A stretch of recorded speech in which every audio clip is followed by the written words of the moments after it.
Shalom, shalom. Make sure my mic is on. All right, Khan, shalom, shalom. First and foremost, I'm going to start off by giving all praises, glory, and honor to Yahweh, Bahasham, Yahweh Shai, Bahasham, Rakakodash. Double honors to the elders and apostles of Great Millstone who rule well.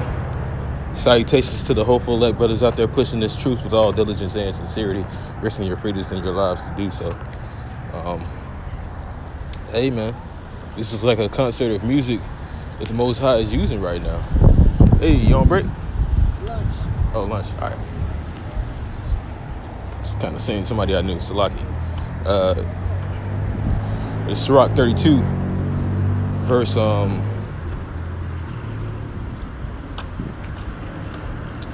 gonna start at verse 5. It says, "A concert of music and a banquet of wine is a signet of carbuncles set in gold." You know, because that's everything that we're speaking forth. I don't know. I just kind of was walking. I was in the spirit. That's gonna be your glory on the other side. On this side, people get their glory by committing wickedness. You know, if they'll do anything for the glamour, the gold, the money, the girls, all that. Well, guess what? We're gonna have all that on the next coming kingdom, but your revenue is gonna be decided of that value by what work you put in for the Lord. Because like we said, we already storing up spiritual gold for the Lord. Well, this is also a part of that. You know, the music, the partying, the fun. Well, your ability to be able to do that and do that in abundance on the other side is going to be, solidified by the work that you're putting in now. All right. It says in verse 6, as a signet of emerald set in a work of gold, so is the melody of music with pleasant wine.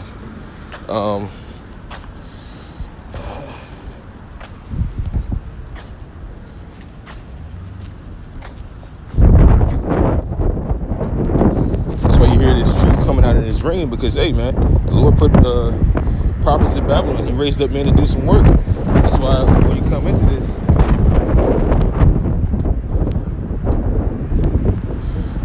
this, hey, man, that's what we're required to do. It says that there is no working in the grave. So that's the importance of why we teach our people who they are. You know, that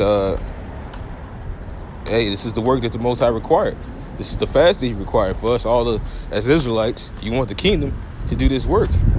All right. Yeah, the Most High already set it up, so he has His mercy shown. But if He's going to be doing all the things that He says He's going to do, well, we're required to rehearse the righteous acts, you know, trim our lamps. This is in Sirach 18:27. It says, "A wise man will fear in everything."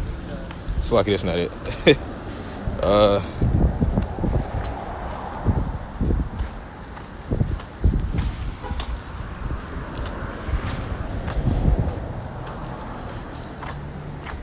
I'm going to start at verse 28. This is Sirach 18:28. It says, "Every man of understanding knoweth wisdom and will give praise unto her that found her." Because, hey, it says that that's better than finding a jewel of gold. You know, that's why I've related it to basically everything that people desire in this world. The Most High said through the Son, Yahweh Shai, that after all those things do the Gentiles seek. You know, hey, He has the abundance of everything. You know, but what is it if it's not in righteousness? It's nothing. Like, yeah, it's kind of cool to have a nice car, nice clothes. You know, things that they make the heart joyous and pleases your flesh. But ultimately, what is that life without righteousness? It's nothing. You know, that's why most of those people who practice such things end up being sad, because they don't have the peace of Yahweh Shai. They don't have true love and true happiness. You know, those things are all cool. The Lord made those things. But they've all been turned into wickedness on the side because they've been worshipped, you know, or they've been misused, man. And in fact, they've been abused. Verse 29, it says, "They that were of understanding and sayings became also wise themselves." Because, you know, hey, you rehearse this, it builds wisdom up in you so that you are able to teach others this life of growth, you know, in which we're going to always be growing according to righteousness, man. Only by the roots of wickedness do you get plucked out. And that's the reason why we will remain forever. Because we're approaching a time where the Lord is actually sick of wickedness so much He's going to make us perfect. He's going to make this earth a better place than what you see, but He has to get rid of a few things first. Because everything written in the Bible is a description of a perfect society. And of course, us not being perfect, nobody would make it. But by the Lord's sure mercies will these things happen. And it starts with him bringing out such prophecies as the sea hill. This man of sin being revealed. All right. World War III. Earthquakes in diverse places, famines, destruction, great death. The book is filled with lamentations, mournings, and woe. For a perfect society to exist, all these things have to happen first. And then comes the deliverance where the Lord showed mercy. He looked on his creation after seeing it in such turmoil according to his own ways that he's going to have mercy on it. But it says, and poured forth exquisite parables, which, that's what the book is. The book is full of parables. The mystery which has been hid from ages. Part of it being that this is actually the true heritage of the Negroes, the Latinos, and the Native Americans. And of course, yes, we do have people that look like other nations, but for the most part, the other nations have no part in our inheritance. And in fact, they are our inheritance. So if you want to know the truth, how can you have an inheritance if you're the inheritance?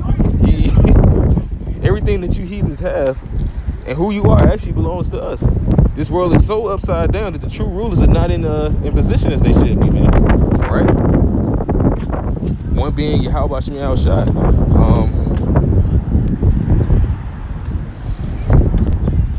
Yahweh Shai is coming to reign over this earth. He's going to be the new kingdom of the earth. He's got his dominion. He did what was required. Now it's time for him to come conquer, in which he already has conquered, man. But this is Ecclesiastes 10:6. It says, folly is set in great dignity, and the rich sit in a low place. It's folly that is a fool that we have as king. We have a child as king. That's mockery, man. We have a parasite that is king. You would think it would be no care, because he does not care. This man, he coveted something. He coveted something that was really not his. The Lord allowed him to get it. And now he's walking in a way as though it was his, and he's not following the rules of how it is to actually rule this earth and to have this possession forever. If your desire be in scepters and in thrones, man, desire wisdom. How can you lead or have power without wisdom? The Most High has all wisdom, and he supplied that unto the Son. This is the reason why he is the true ruler of this earth, man. That's going to make everything better. This is verse 7. It says, I have seen servants upon horses and princes walking as servants upon the earth. Which when Yahweh Shah came, he said those that wear soft raiment sit in the king's houses. John came neither eating nor drinking, yet they say he hath the devil.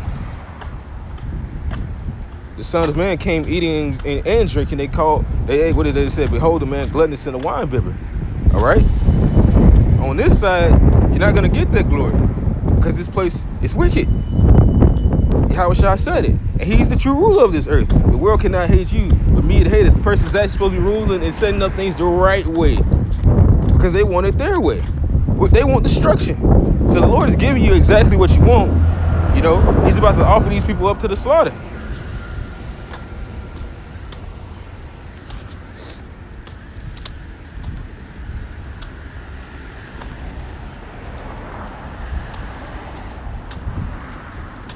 This is what you desire. The Most High doesn't withhold anything that you ask for. People like to say the Lord doesn't listen. But hey, man, you guys didn't listen to him. More importantly.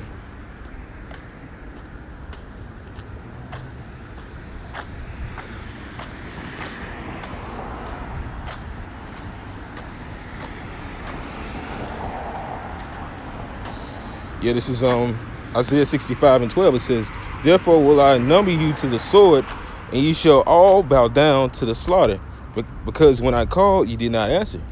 Exactly. So the Lord tried to give you a way out, but you said you didn't want to listen. You didn't want to listen, so you can't get mad that the Lord is about to do what he's about to do. He's about to use this devil that our people are so in love with, and not these words, which are to govern your life and to control yourself according to this, and not according to the ways that you think is the right way. Because it says that is death. And you people are about to see that, always trying to find a way to not listen to what the prophets are saying, or you get emotional over nothing. When the truth is, the Most High has a certain law that he wants his people to have, and nobody else has a say so in it. even including the people who are called after the Most High's name. We have no say so, and if we want to say so, okay, there's the door, and you're gonna see how it is on the outside. But don't blame the Most High because you didn't want to listen, you know. And you let these heathens get in your head because they already don't have the true understand. They would be glad that you be submitted unto them forever, or that you be in the same boat as them. The heathen wish they had what we're about to have. It's not theirs. Like getting a righteous family that's gonna do you right, and you have everything. Like the little shit that Esau has, that's cool. But hey, the Lord said dream bigger. You know?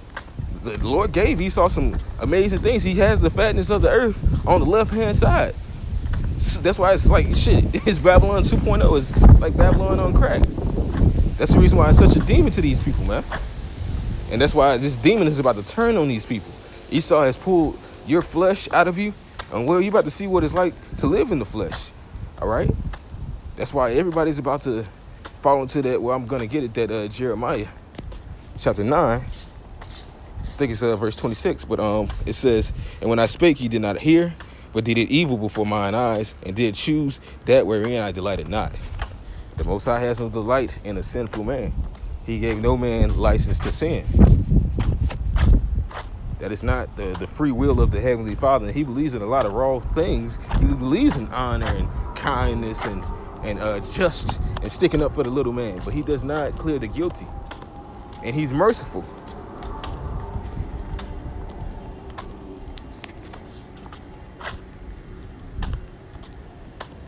But this is Jeremiah chapter 9, verse 25. It says, behold, the days come, saith the Lord Yahweh, that I will punish them which are circumcised with the uncircumcised. Egypt and Judah and Edom and the children of Ammon and Moab and all that are in the utmost corners that dwell in the wilderness, for all these nations are uncircumcised, and all of his house of Israel are uncircumcised in heart.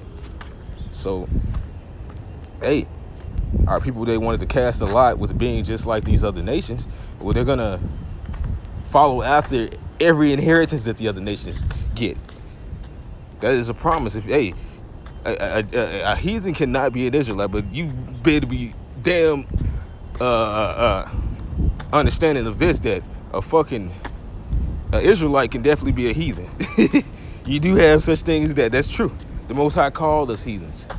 Because when you live in a heathenistic lifestyle, well, you are a heathen. You've been cast amongst the heathen. They've given you a heathen name. You're about to bear the heathen's mark. Well, shit, you look like a goddamn heathen to me, is what the Lord is going to say to you. And I don't get down with heathens. I'm sorry. The Most High doesn't get down with heathens. The Son doesn't get down with heathens. Anybody who honors Yahweh Shem Yahushua does not get down with heathens. Because they're disrespectful. They're disrespectful to the ways of the Most High. They want this. They're foolish. And hey, 2/3 of my people are foolish as well, man. That's the reason why the Lord is about to give them on up. And he's going to come deliver his elect. That is the ransom of us getting up out of this place, man.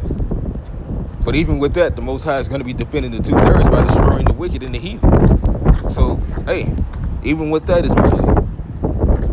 The Most High is always, performing righteous acts, man.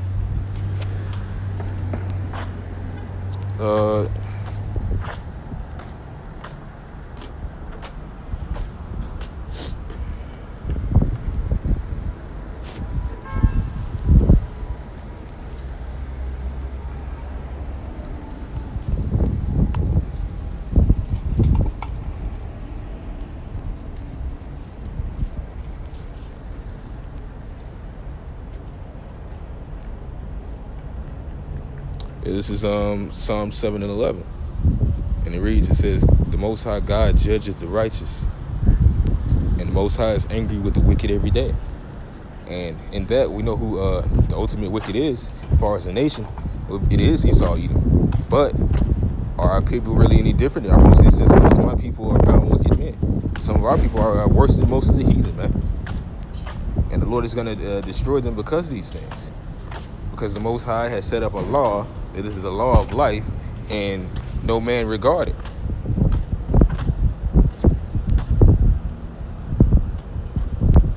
This is Baruch 4:1. It says, this is the book of the commandments of the Most High, and the law that endured forever. So this is a life style. This is a complete eternity style. This is an immortal style that the Lord has. To be like unto him in every way. Like Yahweh Shai said, before you ask me of how I do these works, basically, hey, he said to do the will of the Father is how you are able to do everything. By keeping his ways to the best of your ability, Lord willing, he'll have mercy on your shortcomings. All right? All they that keep it shall come to life, but such as leave it shall die. So that's it. That is the memorial of Yahweh Ba'ashmi Yahushai. To understand his ways, to follow them, you know, that's pretty much it. Anything else you denounce. Hello? But always, hey man, be humble enough to pray to the Most High and not be humble enough to listen. All right? Confess that Yahweh Ba'ashmi Yahushai is the Savior and treat this as if this is all there is, because it really is. Don't fall for the snare that's been laid before us to make you think otherwise. And it says, turn thee, O Jacob. So this is directly talking to Jacob, man. It's not talking to anybody else. This is only talking to our people. And take hold of it, walk in the presence of the light thereof, that thou mayest be illuminated. So this is how we're going to be able to have that glow in the kingdom, you know? Every Israelite will have a glow, but it's going to be always different than others. Wouldn't that be a hierarchy of how righteousness is in general and power? You'll be able to see such power, man. They asked for it for so long. Well, now it says that my people shall be willing in the day of thy power. You know, when the Most High truly shows who he's dealing with and how he's going to set them on high, man. All right? Because that's what these people honor. They honor the look. Well, the look is about to be in your face forever. You wanted it so long, the Most High is about to bring it. Just, hey, woe unto you to desire the day of the Lord. To what end is it for you? There won't be no life for you if you're not in the right frame of mind, or if you're not an Israelite, which that's ultimately to be into the right frame of mind. You have to be an Israelite of the Most High. You have to follow him in spirit and in truth. It's not just about saying what you, oh, that's true. We already know that. We've been teaching that. Now that you know, what ought you to do? You got to perform. When the spotlight is on you, you dance. Otherwise, you're cast back out into outward darkness. The curtain closes on you. That is it. But I didn't really have too much. I was just walking, thought to do a video. Gonna give all glory and honor to Yahweh Ba'ashmi Yahushai, Ba'ashmi Kakodash, double honors to the elders and apostles once again. Hey brothers, just keep on pushing. We got a little bit of a ways to go. Not too much left in this place, man. Nobody honors anything going on right now. Everything's erupting. There's gonna be more race wars, more rioting. It's like not race wars, but rioting. More civil unrest. It's like that was the phrase I was looking for. But that gonna end this off and say a Bible ball and shalom.